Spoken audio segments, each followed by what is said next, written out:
क्या नाम? आज जिन्होंने सेशन लिया उनका क्या नाम? अरविंद मूर्ति जी। अरविंद मूर्ति जी, अच्छा।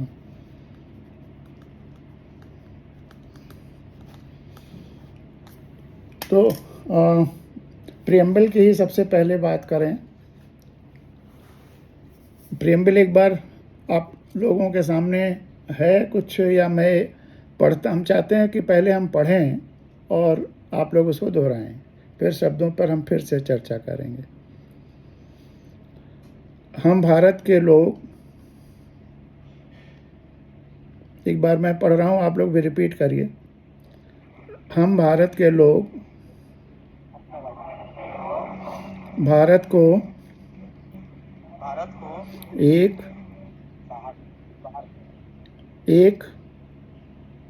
संपूर्ण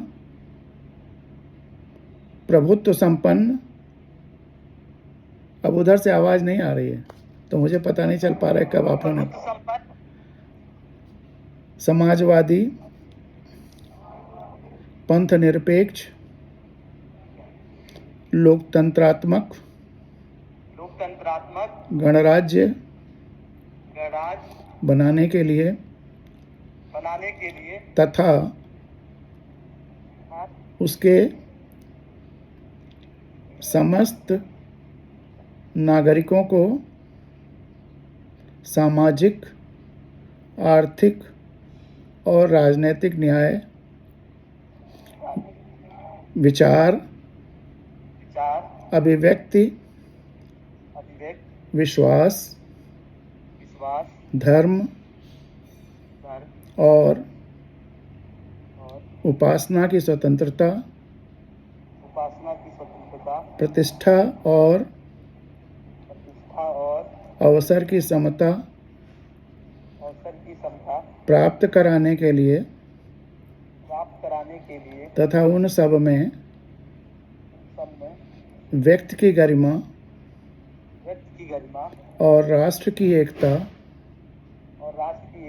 और अखंडता सुनिश्चित करने वाली बंधुता बढ़ाने के लिए दृढ़ संकल्प होकर अपनी इस संविधान सभा में आज तारीख 26 नवंबर 1949 ईस्वी को एतद द्वारा इस संविधान को अंगीकृत, अधिनियमित और आत्मार्पित करते हैं। अब इसमें पहला ही शब्द है प्रभुत्व संपन्न। प्रभुत्व संपन्न का क्या अर्थ होता है, क्या आप लोगों ने अभी तक समझा है?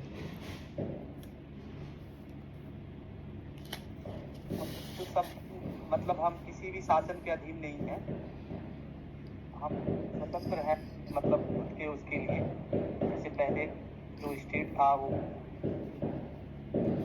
राजा, अंग्रेजों का वो गुलाम था, उससे पहले राजा का शासन था। तो हम खुद के अपने संविधान, अपने नियम और उसके लिए और अपने नियम कानून के लिए खुद स्वतंत्र हैं, बनाने के लिए, करने के लिए, लागू करने के लिए। इसको दो चीज़ें लगभग सही कहा है आपने।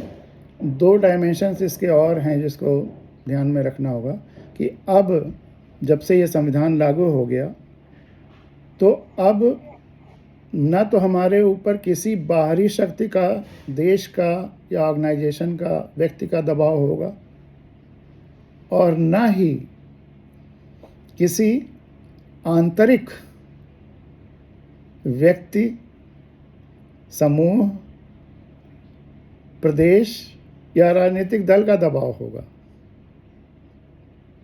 किसी ग्रुप का दबाव नहीं होगा। तो सत्ता रहेगी किसकी? तो वह आगे है लोकतंत्रात्मक गणराज्य रहेगा। अब लोकतंत्रात्मक गणराज्य का क्या अर्थ हुआ? और आप लोग चूंकि पपेट शो में हैं, तो आप लोगों के लिए ये दोनों शब्द और बहुत महत्वपूर्ण और प्यारे हैं। लोकतंत्रात्मक गणराज्य का क्या मतलब हुआ?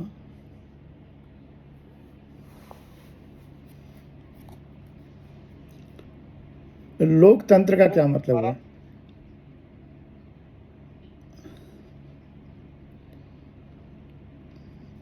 लोक से मतलब क्या है? हेलो, हाँ आवाज आ रहा है सर? हाँ, मुझे आवाज़ आ रही है। लोकतंत्र का क्या मतलब?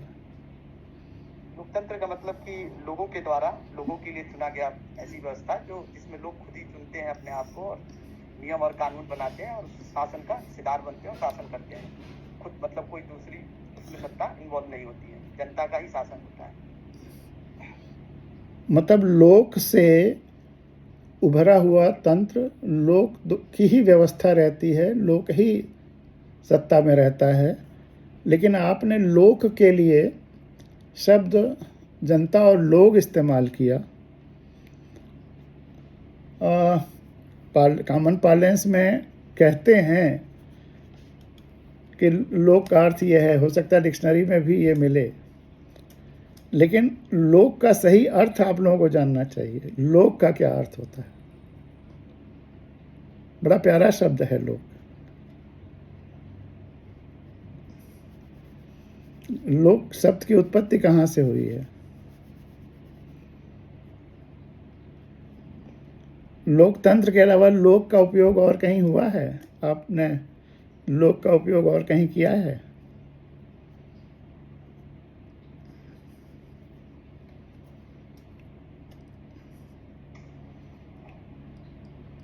सर थोड़ा आप मार्गदर्शन दे दीजिए। लोक कथा सुनी है? हाँ, लोक कथा तो तो सुना है। लोक कथा में भी तो लोक आया। हाँ हाँ, ऊपर है। लोक गीत सुने हैं? जी, लोकगीत सुना है। तो लोक वहां भी तो आया। हम्म। लोक शब्द कई जगह पे इस्तेमाल हुआ है, और लोक शब्द आलोक से बना है। और जो उत्तर प्रदेश बिहार के लोग हैं, आप लोगों में बनारस में तो भोजपुरी बोली जाती है। लौकत बा सुना है ना?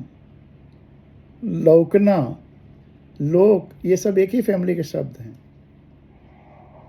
लौकने का क्या मतलब होता है?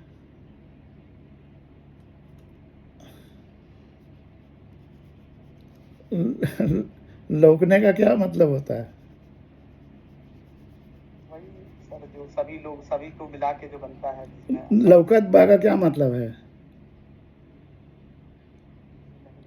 आप में से बनारस में वो तो आपके इतने लोग हैं वहाँ पे, किसी से पूछिए लौकत बा का क्या मतलब है?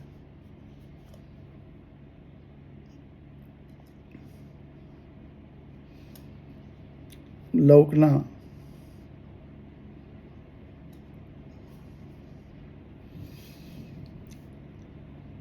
लौकना मतलब दिखाई पड़ना। लौकत बा हो मतलब दिखाई पड़ रहा है, दिखाई दे रहा है। नहीं सुना था लौकना? तो ये आलोक से बना है लोक शब्द, जिसका मतलब होता है रोशनी, देखना उस परिप्रेक्ष्य में। तो लोक मतलब जिसको दिखाई दे, ऐसे लोग। यानी कि दिखाई कब देगा? जब आंखें खुली हों। तो खुली हुई आंखों वाले लोग वह लोग बनाते हैं। बंद आंखों वाली लोग नहीं बनाते हैं। तो जनता तो ठीक है, लेकिन लोकतंत्र बनाने के लिए खुली हुई आंखों वाली जनता, जो अपनी आंखों से देखती हो, सुनती हो, और सुनी सुनाई बातों पर न विश्वास करती हो, अफवाहों पर न विश्वास करती हो, अपनी आंखों से जो देखती हो, वह लोक। तो खुली हुई आंखों वाली जनता से उभरा हुआ तंत्र। अब वो खुली हुई आंखें बहुत ज़रूरी है लोकतंत्र में, क्योंकि वही व्यवस्था बनाती भी है, और वही फिर व्यवस्था आंख खोल के व्यवस्था बनाती है, और आंख खोल करके फिर उसका वॉच करती है कि सही काम कर रही है कि नहीं। हमेशा अलर्ट रहती है। तो खुली हुई आँखों वाली जनता को लोक कहा जाएगा। इसी तरह से लोक कथा जो हमारे पुरखों ने खुली हुई आँखों से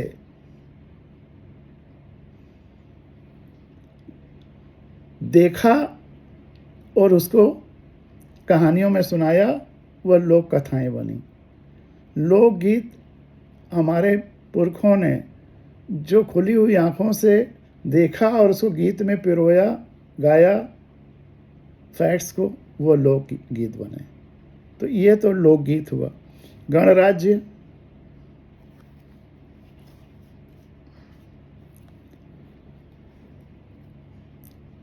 गणराज्य का क्या अर्थ?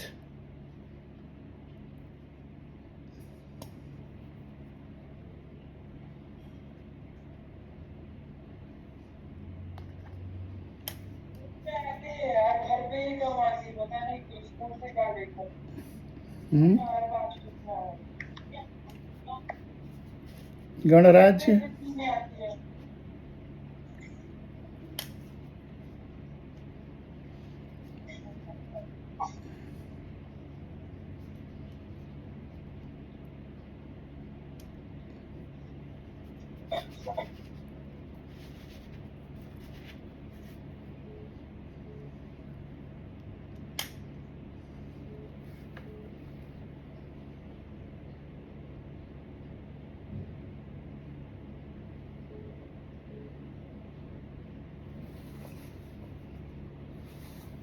गणराज्य जनता का राज्य। और इसमें 4 शब्द और महत्वपूर्ण हैं, उसके बाद दूसरे एस्पेक्ट्स पे आएंगे। बंधुता,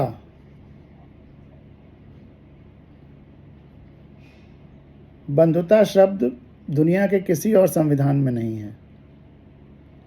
और बंधुता का अर्थ है कि हम सब एक ही माँ के संतान हैं, और वह माँ क्या है? भारत माता और धरती माता।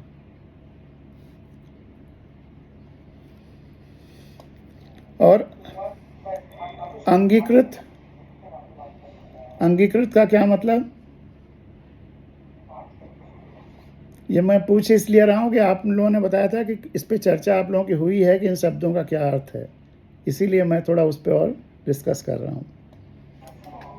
हाँ वही बेहतर जवाब दो। तो अंगीकृत का क्या मतलब है? अंगीकृत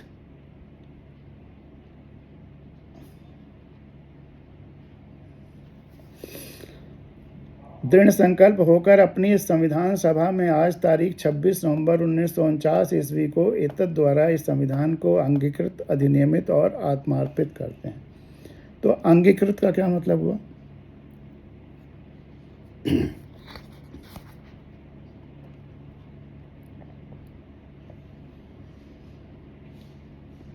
मैं चाहता तो घंटे, 1.5 घंटे, 2 घंटे, 3 घंटे, 5 घंटे, मेरे 100 वीडियोस हैं 1.5 घंटे के संविधान पर, जिसको मैंने भेजा भी है रेफरेंस।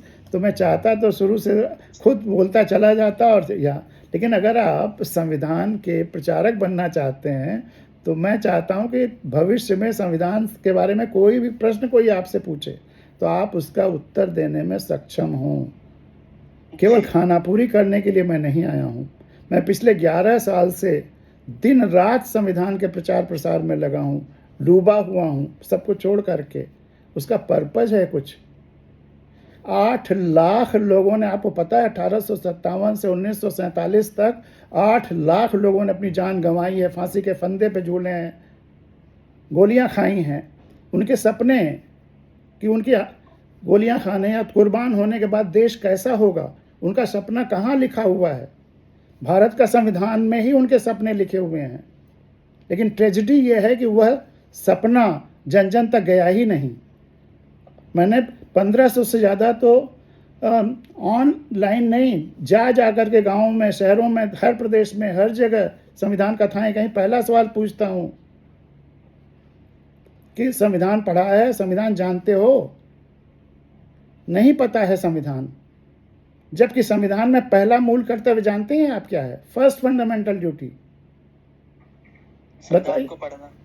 संविधान के अनुपालन करना और उसके आदर्शों, राष्ट्रध्वज, राष्ट्रगान का आदर करना, पालन और आदर के लिए पढ़ना ज़रूरी है। यानी कि हर आदमी को संविधान जानना ज़रूरी है। और रियलिटी ये है कि संविधान गया ही नहीं जन जन तक। ये कैसा तमाशा हो गया है देश में। जो 8 लाख लोगों के शहीदों से आज़ादी की गंगा अवतरित हुई, लोकतंत्र की गंगा अवतरित हुई, संविधान की गंगा अवतरित हुई, वो जन जन तक गई ही नहीं। वो तमाम शंकरों की जटाओं में उलझ के रह गई। उस समय तो भगीरथ की लंबी उम्र थी। उन्होंने जब शंकर की जटा में गंगा उलझी तो दोबारा तपस्या की। आप गंगा तट पे आए हुए हैं बनारस में, दोबारा तपस्या की और उसके बाद जन कल्याण के लिए गंगा को जन जन तक ले गए। आज वह 8 लाख शहीद तो शहीद हो गए, अब वो नहीं है यहाँ पर भगीरथ के रूप में कि वो ले जाएंगे, संविधान भी बताएंगे।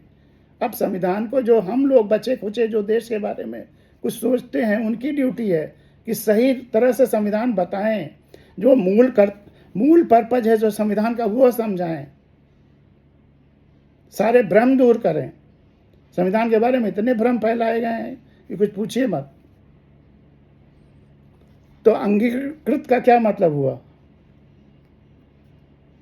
आपने कहा कि शब्दों पे चर्चा हुई, तो चर्चा होने से कुछ नहीं होगा। जिंदगी भर चर्चा करते रहिए, अगर आत्मसात नहीं हुआ, आप बता नहीं पाएंगे, तो फिर क्या फायदा उसका?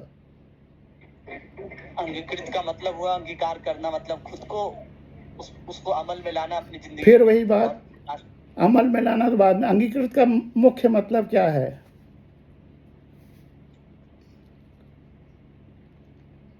खुद पे अंगीकृत करना। अंगीकृत का मतलब अंगीकृत, ये तो कोई बड़ी बात नहीं हुई। अंगीकृत का मतलब सामान्य शब्दों में जो जिन लोगों को आप समझाने जाएंगे तो आप पूछेंगे अंगीकृत, तो वो कहेंगे अंगीकृत मतलब अंगीकृत, ये होगा। फिर उसको और सरल भाषा में कैसे उनको समझाएंगे, हम इसके लिए भी आपको तैयार करना चाहते हैं, जिसे वो समझ जाएं। कोई बताए अंगीकृत का क्या मतलब है?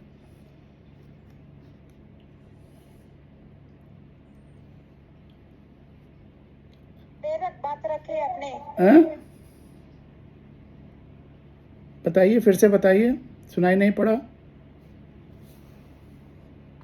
हाँ, मैं बताना चाहूंगा कि अंगीकृत का मतलब मैं जाकर समझ रहा हूँ कि स्वीकार करना, मतलब संविधान। Good, very good. ताली भी बजाइए, बीच बीच में ताली वाली बजते रहना चाहिए, ताली बजाइए। अंगीकृत का मतलब स्वीकार करना, पालन करना आगे आएगा अभी।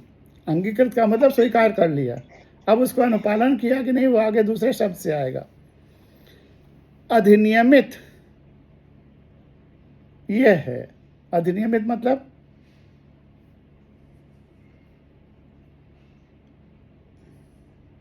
अधिनियमित का क्या मतलब हुआ?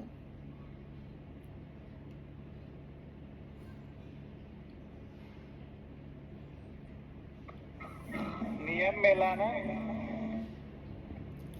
नियम मिलाना काफी हद तक सही है। अब जो संविधान में लिखा है वही नियम होगा देश का। अब यही देश का नियम कानून होगा। और आज भी जितने भी नियम कानून इस देश में हैं, जो संविधान में नहीं लिखे हैं, लेकिन जैसे इंडियन पेनल कोड और दूसरे जो पहले चलते रहे हैं, अब तो खैर वो भी इंडियन हो गया। संविधान सभा ने जिस कानून को अप्रूव किया था या जो संविधान में लिखा हुआ है, बस वही अब देश में नियम रहेगा और कोई नियम नहीं हो सकता। तो अधिनियमित मतलब अब यही नियम कानून बन गया। और आत्मार्पित, आत्मार्पित का क्या मतलब?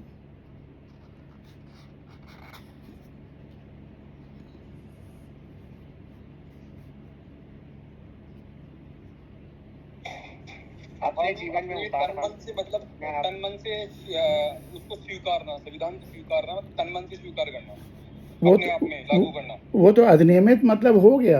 अब जब नियम बन गया तो करना ही है, उसी अनुसार चलना है, बरतना है। आत्मार्पित करना, स्वयं को समर्पित करना। हाँ, खुद से खुद को अर्पण, आत्मार्पण।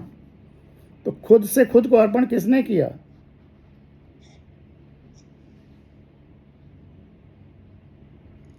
खुद से खुद को अर्पण किसने किया? हम भारत के लोग, लोकतंत्र में हम भारत के लोगों ने खुद से खुद को यह संविधान अर्पित किया। इसका मतलब क्या है कि हम भारत के लोगों ने संविधान बनाया और फिर खुद को अर्पण कर दिया। तो संविधान किसने बनाया? हमने बनाया। हम भारत के लोगों ने बनाया। लेकिन तब 26 नवंबर 1949 को एतद द्वारा इस संविधान को अंगीकृत, अधिनियमित और आत्मार्पित करते हैं तारीख 26 नवंबर 1949 को इस संविधान सभा में। तो फिर संविधान सभा क्या आई, क्या चीज़ हुई? संविधान सभा मतलब कि हमारे प्रतिनिधि लोग, ठीक बात है। हमने चुन करके भेजा था। तो हमने अपने चुने हुए प्रतिनिधियों के द्वारा अपने विचारों के अनुसार इस संविधान को बनाया या बनवाया और 26 नवंबर 1949 ईस्वी को अधिनियमित किया।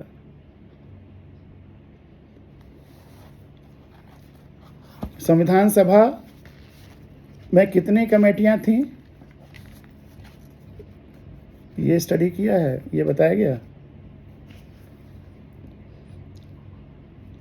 बहुत सारी चीज़ों पे कल चर्चा करेंगे। आज तो मुख्य चीज़ों पे एक तरह से आपका इंट्रोडक्टरी सेशन है कि आप में क्यूरियोसिटी जगे और संविधान को कैसे समझना है, कैसे गहराई से समझना है और कैसे और लोगों को समझाना है, उसके लिए तैयार करें। हम आपको बताने नहीं आए हैं कि वो संविधान, आपको इस तरह से तैयार करना चाहते हैं कि आप जन जन तक जा कर के संविधान को एक मशाल की तरह से, जैसे आप किसी को अगर दिया जलाइए, एक मशाल उसके सुलगाइए, तो फिर वो चुप ना रहे, वो फिर लगातार आगे बढ़ता रहे, करता रहे, वो हौसला, वो जज्बा उसमें आ जाए। मैं जहाँ भी जाता हूँ, बच्चों में के स्कूलों में तो बहुत गया हूँ ज़्यादातर, और प्राइमरी स्कूल से लेकर के IIT IIM तक लगातार मेरी संविधान कथाएं ऑनलाइन ऑफलाइन होती ही रहती हैं। तो एक सवाल ज़रूर पूछता हूँ कि अगर 1 साल बाद मैं फिर आपके पास आऊँ, तुम्हारे पास आऊँ, तो उस 1 साल में आप कितने लोगों को संविधान बता चुके होंगे?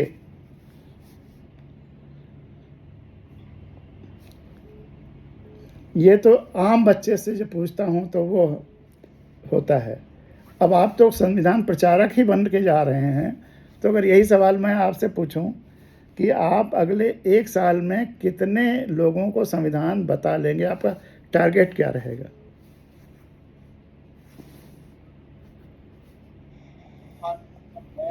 500 से 1000। हाँ, 500 से 1000।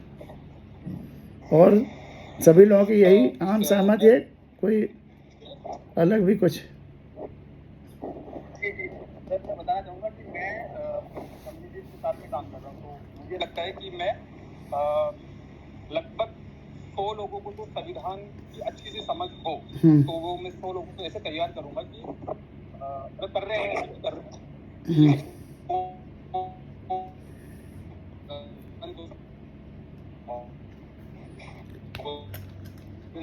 लाने का काम। जैसे कि एक मूवी थी जय हो, तो उसमें एक कोट था कि मैंने आपकी हेल्प की है, सलमान खान से रिलेटेड मूवी थी कि मैंने आपकी हेल्प की है, तो आप भी किसी, थैंक यू मत बोलो, आप भी किसी 3 लोगों की मदद करना। तो वो एक तरह से मैं सोच रहा हूँ कि मैं लगभग 100 लोग को तैयार करूँ कि वो संविधान में अच्छी पकड़ हो, अच्छी समझ हो, और वो अपने स्तर पे आगे और वो अपनी ये मुहिम को लेकर के जाए। गुड। तो ये 100 लोग 1 साल में तैयार करेंगे ना? जी जी सर। ठीक है, ताली बजाइए भाई इनके लिए। लेकिन सबसे मुझे मज़ा आया गोरखपुर में एक महिला कॉलेज और डिग्री कॉलेज में जब मेरी संविधान कथा हुई, उसके बाद मैंने यही सवाल पूछा बच्चों से, तो और लड़कियों ने 10 से शुरू किया, 20, 100, 50, 500। एक लड़की ने कहा कि मैं 1100 लोगों को संविधान बताऊंगी, संविधान के बारे में। तो मैंने कहा 1100 लोगों को कैसे बता पाओगे तुम? तो उसने कहा अंकल बड़ा आसान है, 3 ही तो रोज़ करीब हुआ, 3 लोगों को रोज़ संविधान के बारे में मूल जानकारी हम दे देंगे। तो इसी हौसले से ही हमारा हौसला भी बना रहता है और हम भी काम करते रहते हैं निरंतर। तो ये हुआ इसके मेन शब्दों का। तो संविधान सभा में कितने तरह के चुने हुए सदस्य थे?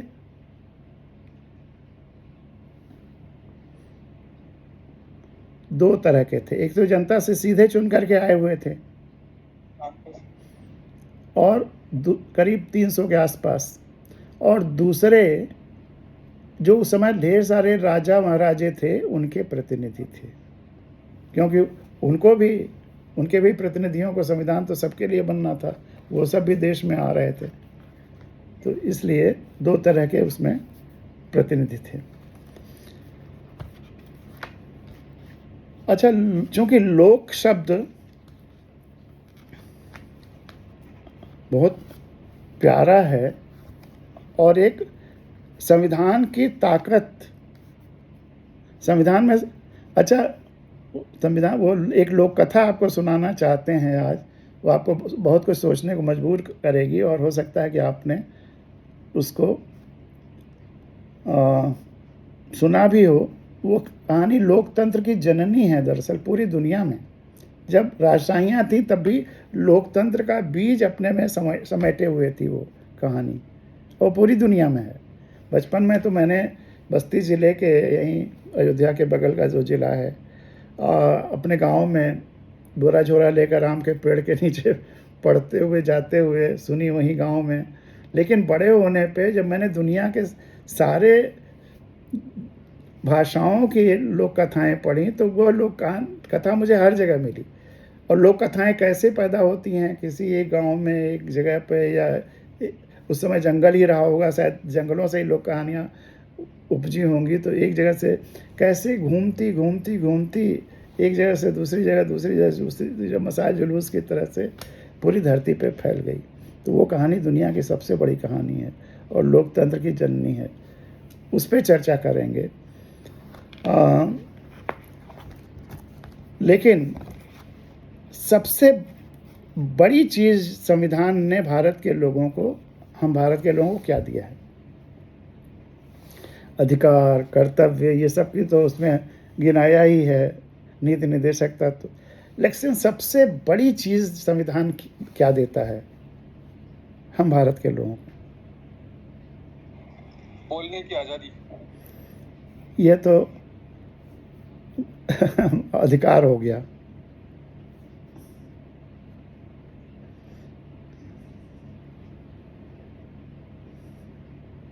अच्छा, एक दूसरे रूप में आम आदमी को समझाने के लिए तुम्हें भी आसानी रहेगी कि अगर तुम्हारे पास कोई सबसे बड़ी प्रॉपर्टी है, सबसे इम्पोर्टेंट कोई प्रॉपर्टी है जिसका तुम्हारे ऊपर तुम्हारा कब्जा नहीं, उस प्रॉपर्टी पे तुम जानते भी नहीं, उस प्रॉपर्टी को नाम भी नहीं सुना है, वो प्रॉपर्टी तुम्हारी है, उसका दस्तावेज भी तुम्हारे पास नहीं है, दस्तावेज का भी नाम नहीं सुना, तो उस प्रॉपर्टी तुम्हारे पास नहीं है, उसका कब्जा भी नहीं है, दस्तावेज भी नहीं, तो उस प्रॉपर्टी का इस्तेमाल कौन कर रहा होगा?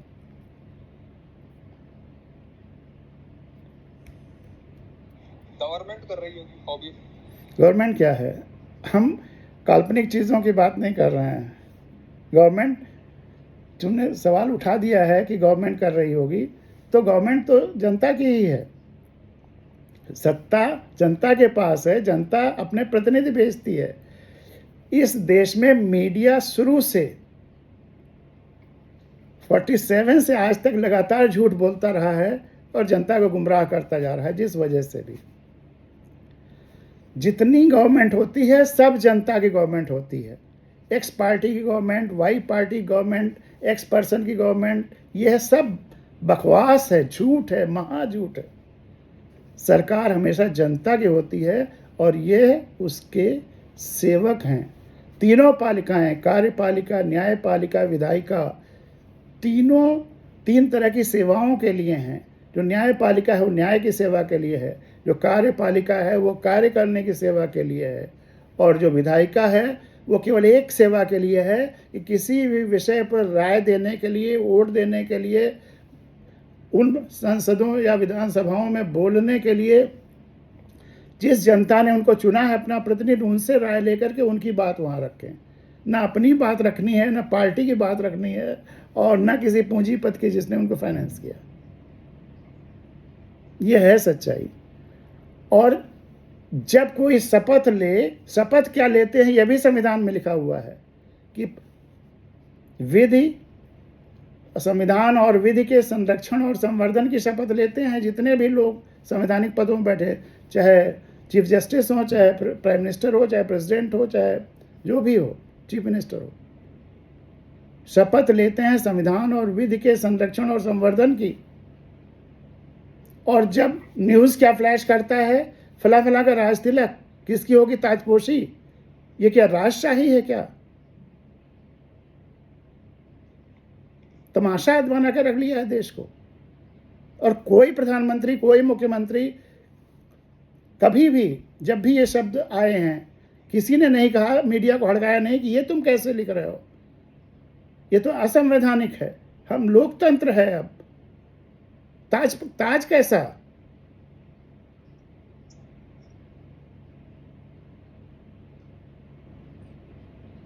तो मैं अपने उस सवाल पर आता हूं जो मैंने तुम लोगों से पूछा हुआ है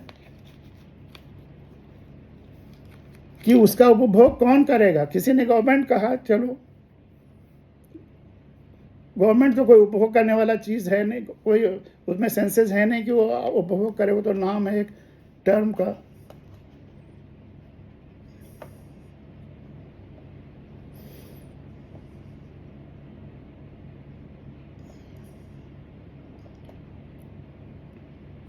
तो उस प्रॉपर्टी का जो सबसे महत्वपूर्ण प्रॉपर्टी है, उसका उपभोग कौन करेगा?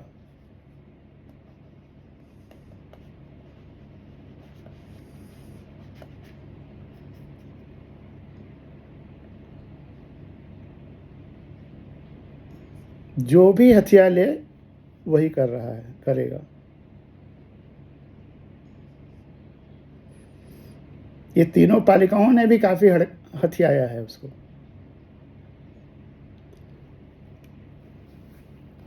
अब वह सबसे महत्वपूर्ण प्रॉपर्टी कौन सी है?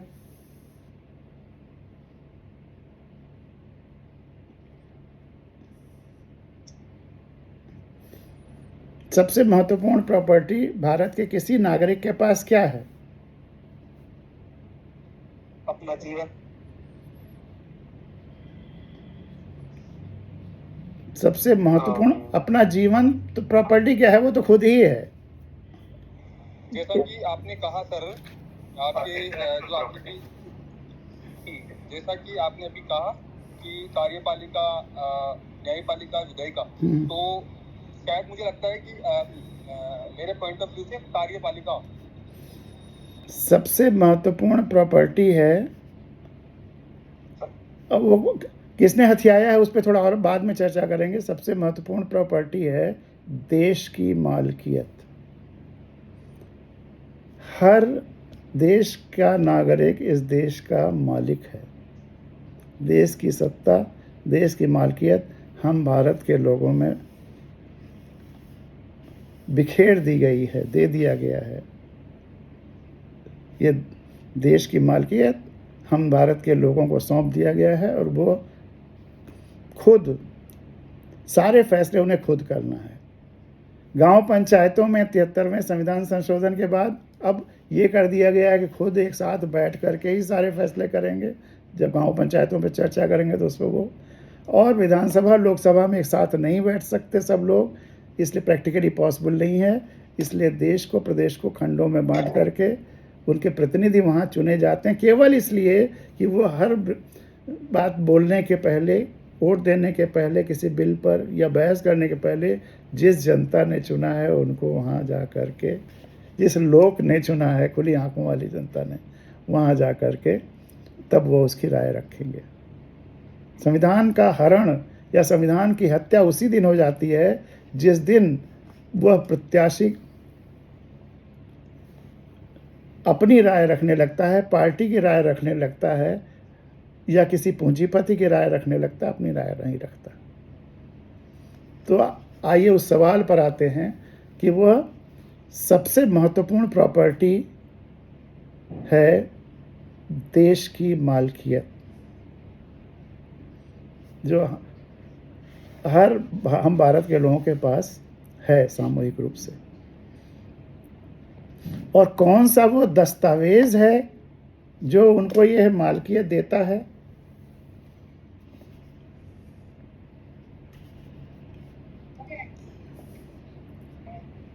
हाँ, ज्वाइन हो गए हैं। बहुत बढ़िया से। क्या बहुत बढ़िया से?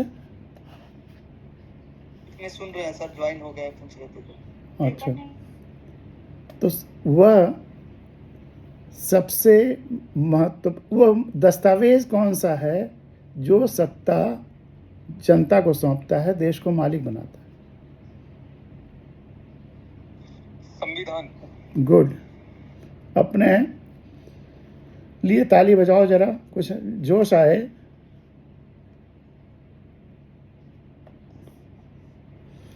तो संविधान ही वह दस्तावेज है जो हम भारत के लोगों को देश का मालिक बनाता है। संविधान लागू करने के पहले देश की मालकियत किसके पास थी?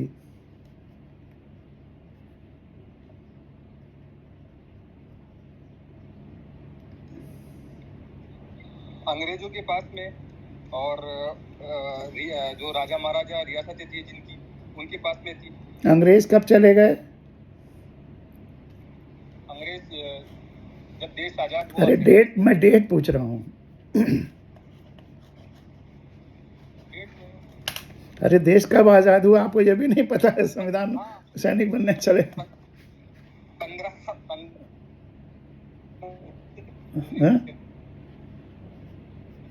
बताओ। हेलो। हाँ बताओ सर। 15 अगस्त 47 को।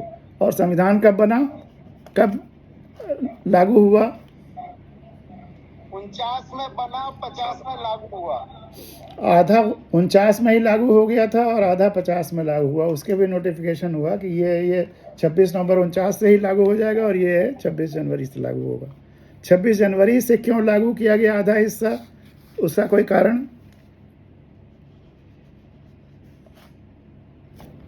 ये सब सवाल आपसे पूछेंगे लोग, इसलिए मैं आपसे पूछ रहा हूँ। तैयार रहिए, तो बड़ा आनंद आएगा जब लोगों से आप डिस्कस करेंगे, उनके हर सवालों की चर्चा करेंगे। इसीलिए मैंने इसको संविधान कथा के रूप में तैयार किया कि ताकि लोगों को मज़ा भी आए और उनका सशक्तिकरण भी हो, हौसला भी बढ़े।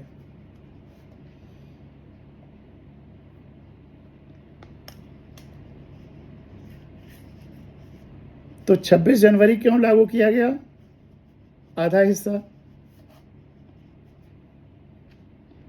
संविधान को लेकर पहली बार कांग्रेस की बैठक 1930 में, इसी दिन 1930 के आसपास शायद किया गया था, इसी संबंध। काफ़ी हद तक सही। इसको और एग्जैक्ट पढ़ लेना, समझ लेना। संविधान को लेकर नहीं, संविधान शब्द उस समय ज़रूरत ही नहीं थी। उस समय पूर्ण स्वराज्य की घोषणा की गई थी कि हमें पूर्ण स्वराज्य से कम कुछ नहीं चाहिए, लाहौर कन्वेंशन में।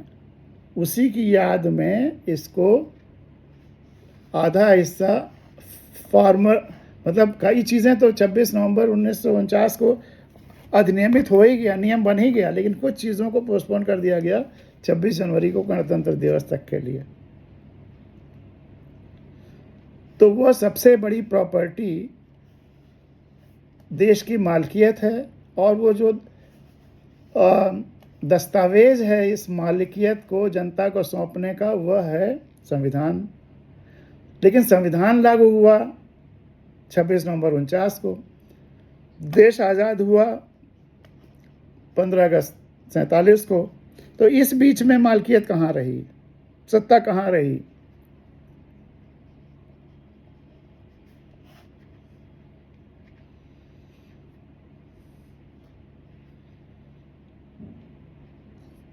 कोई आपसे पूछे कि भाई संविधान तो अधिनियमित हुआ 26 नवंबर से 49 से, और आज़ाद हो गया 47 में। तो ब्रिटिश सत्ता तो ख़त्म हो गई 47 में। तो फिर क्या हुआ? 1947 में ब्रिटिश पार्लियामेंट ने 2 एक्ट पास किए, transfer of power act India और transfer of power act Pakistan. सुना है कि नहीं ये बातें? ये सब संविधान का ही हिस्सा है, संविधान के ही हिस्ट्री में आता है, और ये जानना ज़रूरी है। तो इसके हिसाब से ब्रिटिश सत्ता का ट्रांसफ़र ऑफ पावर एक्ट 47 के इंडिया वाले हिस्से से इंडिया में आ गया, ब्रिटिश क्वीन से इंडिया में आ गया, और transfer of power act 47 Pakistan से ट्रांसफ़र ऑफ पावर पाकिस्तान में चला गया। अब इंडिया में जब ट्रांसफ़र ऑफ पावर से आया पावर, तो किसके पास गया? सत्ता कहाँ गई? क्योंकि संविधान, हम लोकतांत्रिक गणराज्य, तो यह संविधान बना रहा है, तो वो कैसे, कब आया?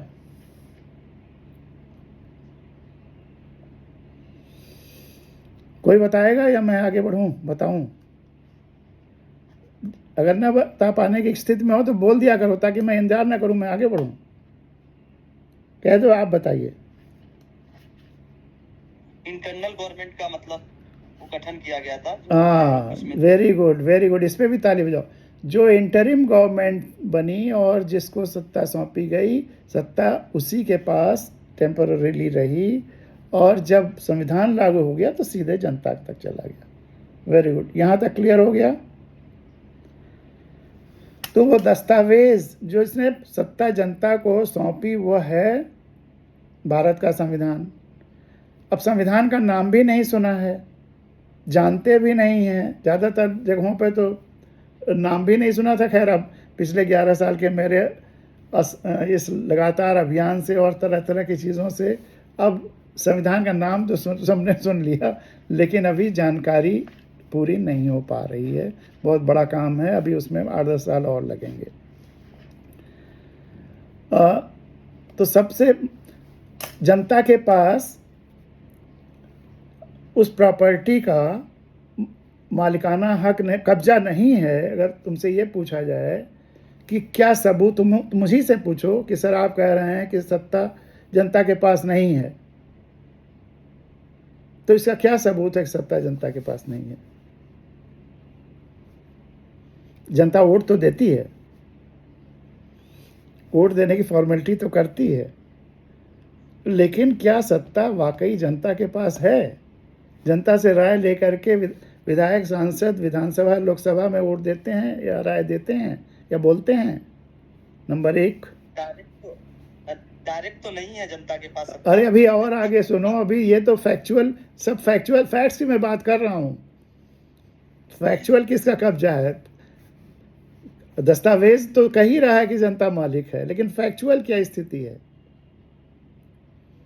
जब इसकी राय विधानसभा, लोकसभा में नहीं रखी जा रही है, तो कैसा कब्जा सत्ता पे? बस वोट देने के बाद फिर सब कुछ चला जाता है, छीन लिया जाता है, या जैसे अपहरण कर लिया जाता है, जो भी कह लो। दूसरा, क्या तुम्हें पता है कि दुनिया में कितने देश हैं? करीब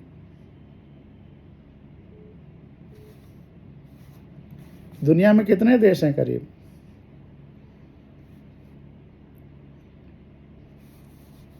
200 के आसपास। 240 के आसपास हैं। 236 का आंकड़ा था बहुत पहले। हाँ, 240 के आसपास। इन 240 देशों में हिंदुस्तान अकेला देश है जहां पब्लिक का रास्ता रोक करके इन सेवकों को गुजारा जाता है। दुनिया में किसी देश में नहीं है। मैं तो कई देशों में आ चुका हूँ, देख चुका हूँ, और स्टडीज तब की हैं। चाहे प्राइम मिनिस्टर हो, चाहे राष्ट्रपति हो, एक गाड़ी से अपना जा रहा है, हेलीकॉप्टर से जाए ठीक है, लेकिन पब्लिक का रास्ता रोक दिया जाए, इम्पॉसिबल है। उनसे अगर कहें उन देश के लोगों को हमारे देश में ये होता है तो हंसते हैं। Is it democracy? जब पब्लिक मालिक है तो मालिकों का रास्ता रोक करके सेवकों कैसे गुजारा जाता है? ठीक है, बहुत इमरजेंसी है तो फायर ब्रिगेड चली जाती है, बहुत इमरजेंसी है तो पेशेंट चले जाते हैं। लेकिन कौन से प्राइम मिनिस्टर, प्रेसिडेंट या चीफ मिनिस्टर की इतनी इमरजेंसी रहती है? कहीं फीता काटने जा रहे हैं, कभी कहीं जा रहे हैं, क्यों 8-10 घंटे एक दिन पहले रास्ता रोक दिया जाता है? बहुत सिक्योरिटी का थ्रेट है तो एक गाड़ी और पीछे रख लो पुलिस की, 2 गाड़ी से चलो। और ज़्यादा सिक्योरिटी की थ्रेट है, अगर पब्लिक सर्विस में आए हैं, इतनी सिक्योरिटी थ्रेट है तो इसका मतलब कि पब्लिक में एक्सेप्टेबिलिटी नहीं है। अगर जो दिन रात पब्लिक के बारे में सोचेगा तो पब्लिक प्यार करेगी। गांधी, नेहरू आखिर तक सिक्योरिटी नहीं लिया उन्होंने, सीधे सीधे लोगों के बीच में चले जाते थे। गांधी ने भी सिक्योरिटी नहीं लिया। अब उसे जिस वजह से नफरत रही उन्होंने गोली मार दी, लेकिन उस दिन तक पटेल कह रहे थे सिक्योरिटी ले लीजिए, गांधी ने कहा नहीं, मुझे नहीं लेना।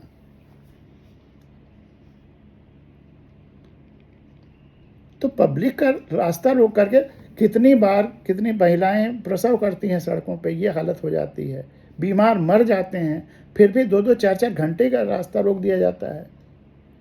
तो बहुत सिक्योरिटी थ्रेट है तो आप बुलेट प्रूफ गाड़ी से चलिए, लेकिन जनता का रास्ता कैसे रोका जा सकता है? तो अगर जनता मालिक होती, जनता के पास सत्ता होती तो ये नहीं होता। हिंदुस्तान अकेला देश है पूरी दुनिया में जहाँ जनता का रास्ता रोका जाता है, जो सिद्ध करता है कि पब्लिक मालिक नहीं मानी जा रही है। पब्लिक ने, हम तो कहते हैं कि आप वोट देने के पहले शपथ पत्र लो जिसको आप वोट देने जा रहे हैं। जो प्रत्याशी आपसे वोट मांगने आ रहा है, चाहे विधानसभा के लिए, लोकसभा के लिए, 2 शपथ पत्र जरूर लिखवाओ उनसे कि पहला, जीतने के बाद हमारी राय यहीं पर। अब तो सोशल मीडिया की वजह से और आसान हो गया है, किसी भी मुद्दे पर बहस करते समय या वोट देते समय आके हम लोगों से पूछो कि हमारी क्या राय है, जो मेजॉरिटी हो उसको वहाँ रखो। और दूसरा, अगर तुम्हारी पार्टी सत्ता में आती है तो तुम्हारा प्रधानमंत्री या मुख्यमंत्री के आने जाने से जनता का रास्ता रोका नहीं जाएगा, और अगर जनता का रास्ता रोक दिया जाता है तो तुम रिज़ाइन करोगे, तब लोकतंत्र आएगा। संविधान जाने से जादू जैसा होता है।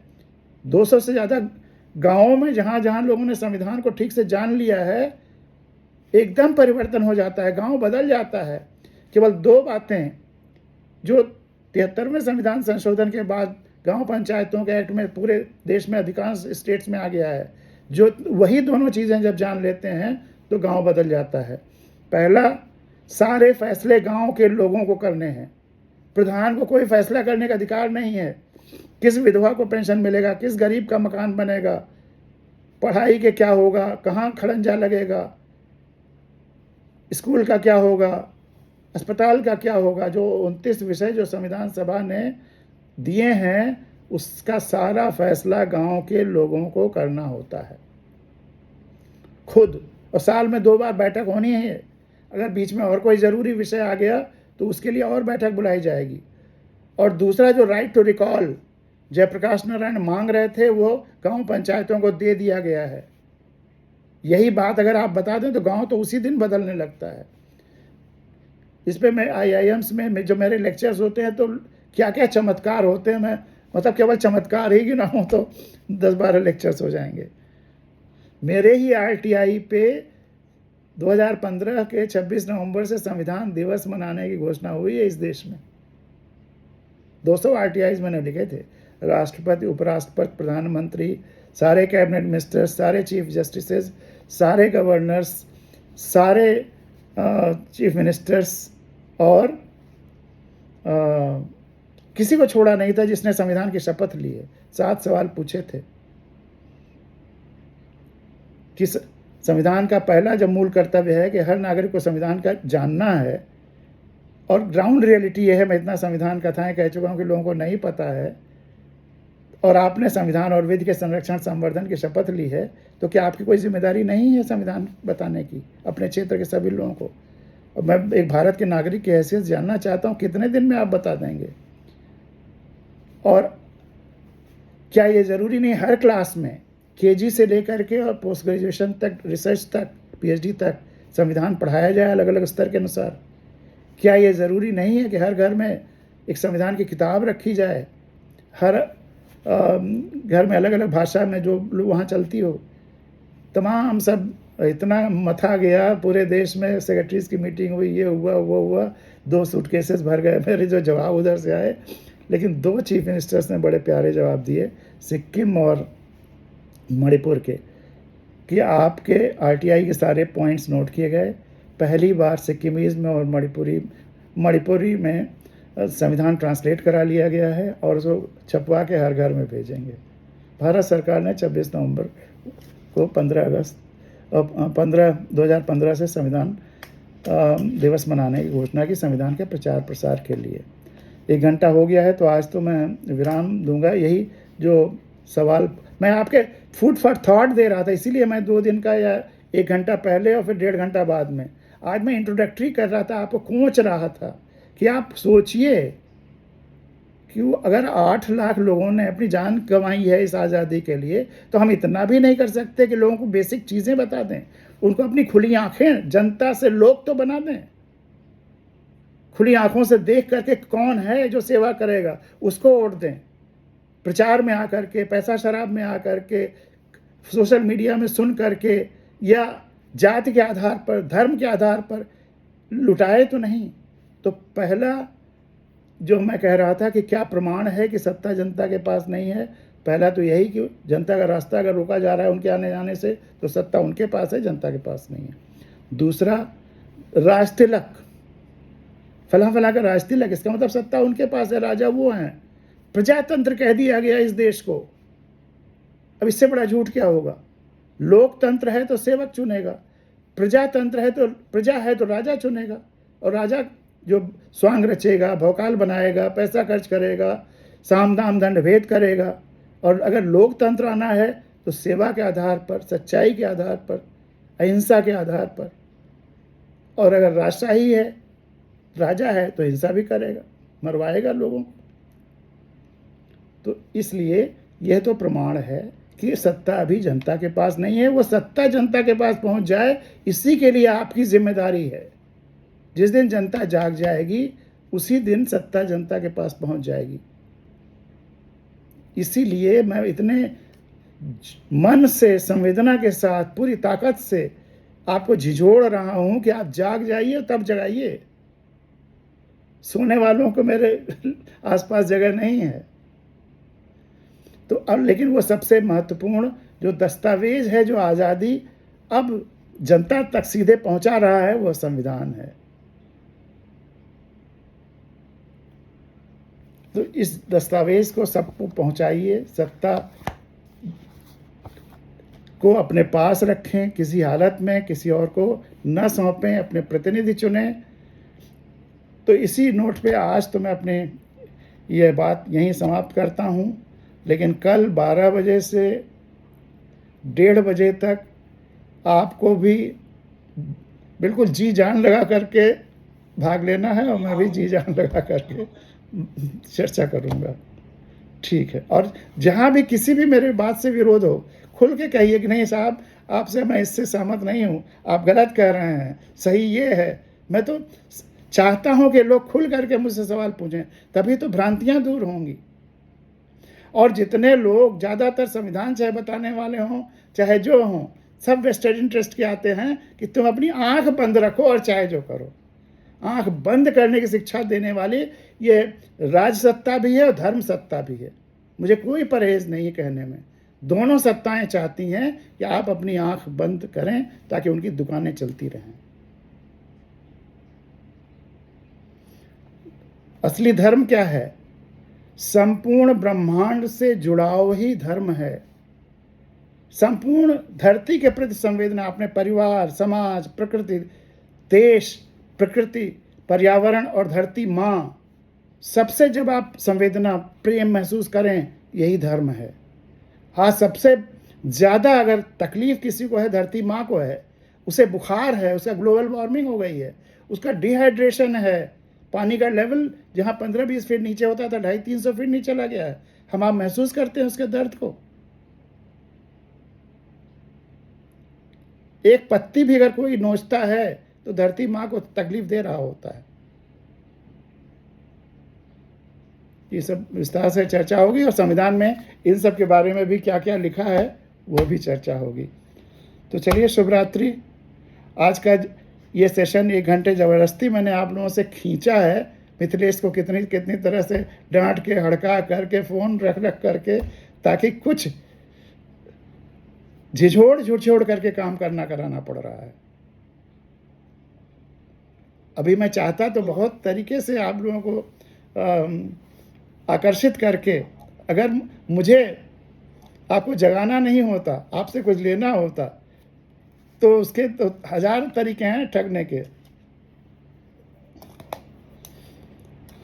ठीक है, कल मुलाकात। बहुत बहुत आभार सर आपका। और हम लोग तो चाह रहे थे सर कि आप हम लोग के बीच में उपस्थित रहते तो हम लोग को बहुत अच्छा लगता। परसों हमारे घर में शादी है, नहीं तो मैं आने ही वाला था। जी जी सर तो बहुत अच्छा लगा सर। और आपका ऐसे ही हम लोग को मार्गदर्शन मिलता रहेगा। और हम पूरे साथी जो 7 राज्यों से आए हुए हैं और आपका बहुत आभार प्रकट करते हैं सर। और हम उम्मीद करते हैं कल भी आपसे बहुत कुछ सीखने जानने को हम लोग को मिलेगा। और कल हम लोग पुनः 12 बजे आपको सुन पाएंगे और समझ पाएंगे। आपने आज इतनी अच्छी बातें और नई नई जानकारी भी हम लोग को दी। कुछ हम लोग प्रैक्टिस भी कर रहे हैं, तो आपका मार्गदर्शन हम लोग को मिलता रहेगा। और हम सभी लोग संविधान प्रचारक के रूप में पूरे देश में इस तरह का जन आंदोलन ले जाएंगे, काम करेंगे। सच्चाई बता दीजिए, आंदोलन के लिए तो तैयार है। बिल्कुल यही अपेक्षा है। बिल्कुल। ठीक है, तो बहुत अच्छा लगा। थैंक यू टीम की तरफ से, थैंक यू संविधान प्रचारक की तरफ से बहुत बहुत आभार सर। ठीक है। और रात्रि और कल मिलेंगे सर पुनः 12 बजे। मैंने मिथिलेश जी को एक लिंक भेजा है जिसमें मेरे करीब 101 संविधान कथाएं हैं। उसमें से एक एक करके जब मन हो तो उसको खोल करके सुनिएगा। अलग अलग डायमेंशंस में वो चलता रहेगा। जी सर। और मैंने पूरे ग्रुप में भी भेज दिया, जितने साथी हैं, जितने राज्यों से जुड़े हैं, जितने ग्रुप हैं, सब में भेजा है सर। और हम सब जरूर उसको पढ़ेंगे, देखेंगे और जो भी सवाल होगा उससे जरूर आपसे बात बिल्कुल। मैं सबसे ज़्यादा अच्छा यही लगेगा कि आप खुद सवाल पूछिए। आज आप रात भर नोट बनाइए कि मुझसे कितने सवाल करने हैं। जी सर। ठीक है जी सर, बहुत बहुत धन्यवाद सर। आभार सर आपका। नमस्ते।